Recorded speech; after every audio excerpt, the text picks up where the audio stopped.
Assalamualaikum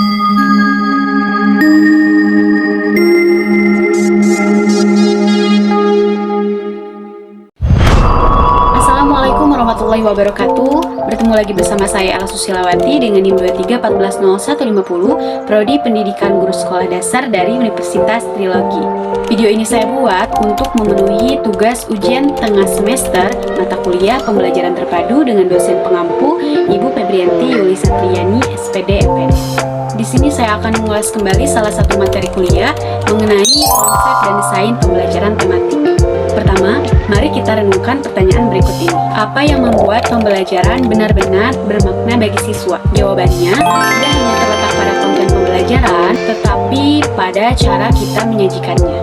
Nah, hari ini saya akan mengajak kita semua untuk memahami pembelajaran tematik sebagai jantung dari pendidikan yang relevan, holistik, dan membekali siswa untuk menghadapi dunia yang sangat kompleks. Poin pertama mengenai konsep pembelajaran tematik.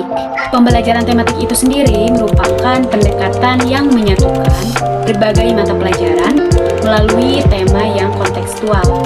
Nah, misalnya tema pasar tradisional, kita bisa mengintegrasikan pembelajaran matematika dengan menghitung transaksi dan laba rugi. IPS menganalisis peran pasar dalam perekonomian, bahasa Indonesia membuat iklan dan laporan observasi, dan seni budaya mendesain poster atau barang dagangan. Mengapa ini penting? Karena otak manusia dirancang untuk memisahkan pengetahuan ke dalam kotak-kotak terpisah. Dalam artian, siswa belajar lebih efektif ketika mereka melihat keterkaitan antara ilmu dan kehidupan nyata. Dengan tema, kita tidak hanya mengajar mereka mengenai apa yang harus dipikirkan, tapi bagaimana berpikir secara terintegrasi. Poin kedua yaitu desain pembelajaran tematik yang efektif. Nah, untuk merancang pembelajaran tematik, kita memerlukan kolaborasi dan kreativitas. Berikut adalah langkah-langkah kuncinya. Yang pertama, kita harus melakukan pemilihan tema yang menarik dan relevan. Dengan artian, tema harus dekat dengan minat siswa, seperti teknologi hijau ataupun budaya lokal. Lalu libatkanlah mereka dalam memilih tema untuk meningkatkan rasa kepemilikan mereka.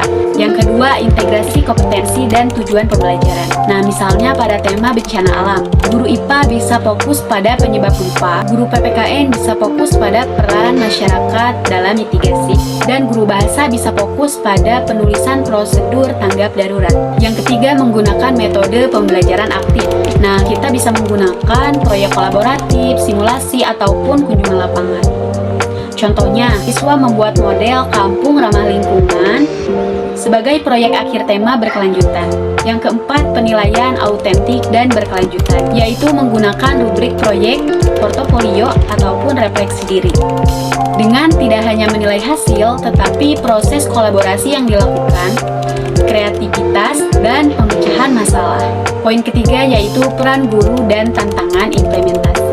Nah, di sini guru bertransformasi dari sumber pengetahuan menjadi desainer pengalaman belajar. Tantangan terbesarnya biasanya adalah kolaborasi antar guru untuk menyelaraskan materi, lalu ketersediaan waktu untuk merancang aktivitas yang kompleks dan kurikulum yang terlalu kaku.